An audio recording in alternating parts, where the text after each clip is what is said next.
Hi my dear friend accept heart করিলাম আসসালামু আলাইকুম। আজকে আমরা শুরু করতে যাচ্ছি এসএসসি দাখিল 2027 ফ্রি ইংলিশ গ্রামার কোর্সের নারেশন পার্ট 2 নিয়ে।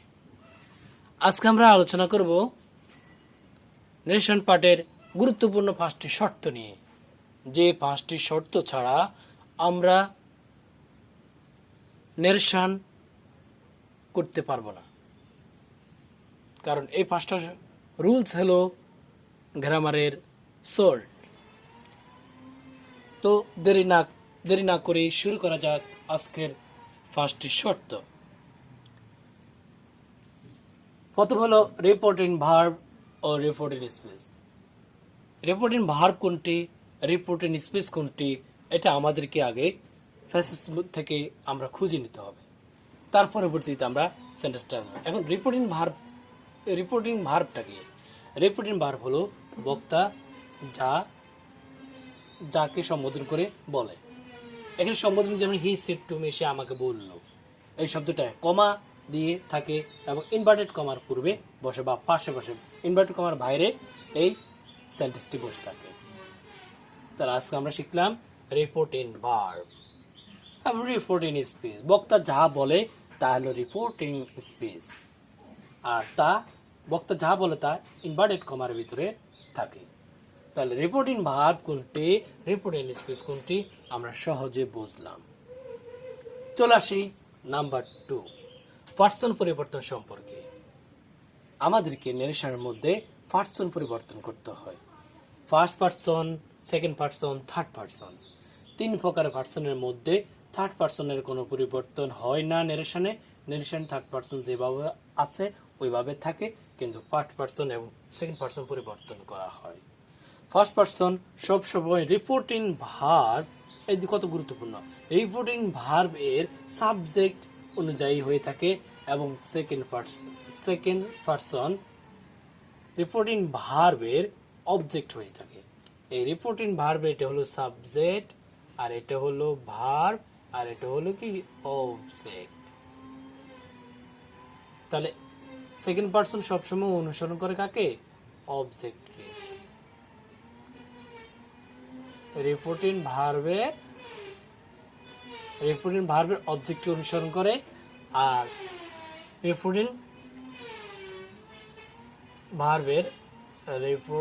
ভার্বের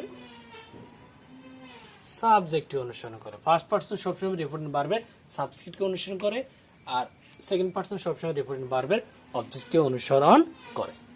এই 2টি শর্ত। আরো রয়েছে আরেকটি শর্ত, আজ আমরা এক্সাম্পলের মাধ্যমে শিখিনি। যেমন হি সেড টু মি, সে আমাকে বলল, এখানে subject verb object. I like to go home, আমি বাড়ি যেতে পছন্দ করি। এখন এই বাড়ি যেতে পছন্দ করি এখানের মধ্যে রিপোর্টিং স্পিচ। এখন আমরা হি বসালাম, সেড টুর পরিবর্তে টুল বসালাম। এখানে অ্যাসার্টিভ সেন্টেন্স আমরা বিগত ক্লাসে দেখেছিলাম যে অ্যাসার্টিভ সেন্টেন্সের যদি হয় তখন আমরা কি টুল বসাবো, মি বসালাম। এখন ইনভার্টেড কমার পরিবর্তে ড্যাট বসাইতে হয়, এটা আমরা জানি বিগত ক্লাস দিয়ে। এখন এখানে আই আছে, এখানে হি বসছে কেন? কারণ হলো আইটা ফার্স্ট পার্সন, এই ফার্স্ট পার্সনটা রিপোর্টিং ভার্বের সাবজেক্টকে অনুসরণ করছে। রিপোর্টিং ভার্বের সাবজেক্ট হলো হি, এই কারণে হি বসছে। লাইকের জায়গায় লাইকড হয়েছে কেন? এটা ফার্স্ট টেন্স এর পরিবর্তন হওয়ার কারণে, আর টু গো টু যেভাবে সেইভাবে ইনভার্টেড কমা উঠে গেছে। তাহলে আইটার পরিবর্তন কেন হয়েছে? পার্সনের কারণে, পার্সন পরিবর্তন আই।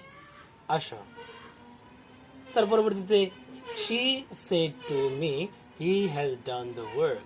এখানের মধ্যে she বসছে, said বসছে, me বসছে, ইনভার্টেড কমা ডেড বসছে, এখানে হি রয়েছে, এই কারণে এখানে হি বসে গেছে। কেন?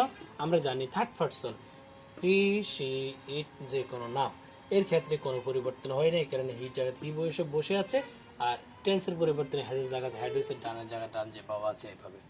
তাহলে আমরা কি বুঝলাম? যে টেন্স এর পরিবর্তন এখানে দেখা যাচ্ছে। টেন্স নিয়ে আমরা আরো দিন ক্লাস করব। আজকে আমরা পার্সনের যেটা শুধু ফার্স্ট পার্সন সেকেন্ড পার্সন পরিবর্তন দেখেছি, এবং কি থার্ড পার্সন পরিবর্তন হয় না এটাও দেখেছি। আমাদের 2 নম্বর রুলস এখানে শেষ। 3 নম্বর রুলস বলছে আমাদের সাবজেক্ট অবজেক্ট পসেসিভ। আমরা সাবজেক্ট অবজেক্ট পসেসিভ কিভাবে করতে হয় এটা আমরা জানতে হবে।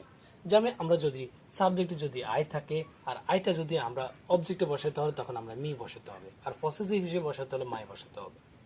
ইউ থাকলে same, you you yours, you you your, he him his, it it its, same.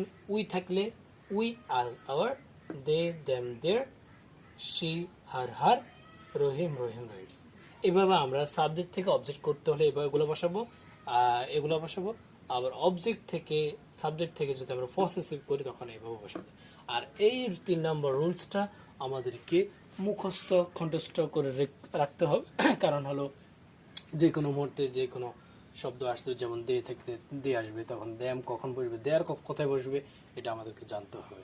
তাহলে আমরা ফার্স্টলি শর্তের মধ্যে আমরা আজকে শিখলাম রিপোর্টিং ভার্ব কি, রিপোর্টিং স্পেস কোনটি, পার্সনের পরিবর্তন কিভাবে হয়,